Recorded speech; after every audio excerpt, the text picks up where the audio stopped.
యజ్ఞాలు యాగాలు చేసినప్పుడు శుక్రాచార్యుడు ఆయన శిష్యులు వచ్చి ఈ యజ్ఞాలను భగ్నం చేసి లోక కళ్యాణం జరగొద్దని రక్త మాంసాలను ఆ యాగంలో వీళ్ళు నెయ్యి పండ్లు ఫలాలు వీళ్ళేస్తే పైనుంచి వాళ్ళు రక్తం మాంసాలు అందులో పోస్తారు. అయినా దేవతలు యజ్ఞాలు యాగాలు మానలేదే. ఆ మారీచుడే కదా సీతమ్మను ఎత్తుకుపోవడానికి రావణాసురుడి మేనమామ మారీచుడు. మేనమామను రావణాసురుడు కోరుకుంటే మారీచుడు మాయలేడి రూపంలో వచ్చి సీతను ఎత్తుకోవడానికి పోతే రాముడి చేతిలో మారీచుడు పోయిండు, సుబాహుడు పోయిండు, రావణాసురుడు పోయిండు, అందరు పోయిండు. లోక కళ్యాణం కోసం మంచి పనులు చేపట్టినప్పుడు సహకరించుకోవడానికి మీకు మనసు రాకపోతే పర్వాలేదు, అడ్డుకునే ప్రయత్నం చేయకండి దయచేసి. ఈ ప్రభుత్వం ఓపెన్గా మిమ్మల్ని వెల్కమ్ చేస్తుంది.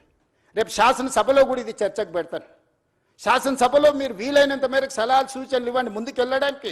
ఇంకా మీకున్న అనుభవాన్ని, మీరు ప్రపంచంలో చాలా చదువుకొని వచ్చారు, గొప్ప గొప్ప యూనివర్సిటీలలో చదువుకున్నామంటూ. నేను గవర్నమెంట్ స్కూల్లోనే చదువుకొని వచ్చిన, నేను గవర్నమెంట్ స్టూడెంట్ని. నేను ప్రభుత్వ పాఠశాలలో చదువుకున్న మధ్యతరగతి వ్యవసాయ కుటుంబం నుంచి వచ్చిన వాడిని. నేను చూసి నేర్చుకున్నది అమలు చేయడానికి ప్రయత్నం చేస్తున్నా. నాకు గొప్ప విద్యలేం రావు, కానీ చూస్తే నేర్చుకోగలిగిన తెలివితేటలు ఉన్నాయి నాకు. అందుకే ప్రపంచంలో ఉన్న అభివృద్ధిలో నేను చూసి వచ్చిన.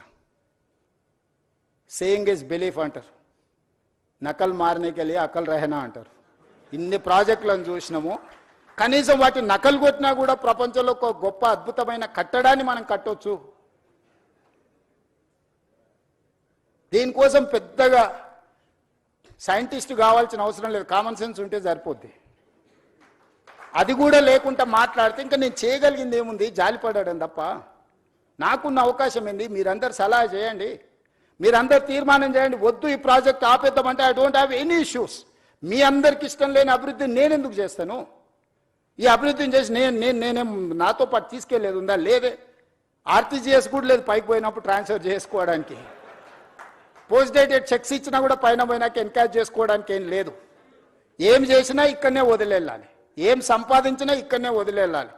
మీరు అందరు ఎవరన్నా ఏమన్నా ఫెసిలిటీ ఉంది భవిష్యత్తులో వస్తుంది అనుకుంటారేమో, చంద్రమండలం పోవడానికి అవకాశం ఉంది కాబట్టి సంపాదించింది పైకి పోయినప్పుడు ఆర్టీజీఎస్ కింద బదిలీ చేసుకోవచ్చు అని.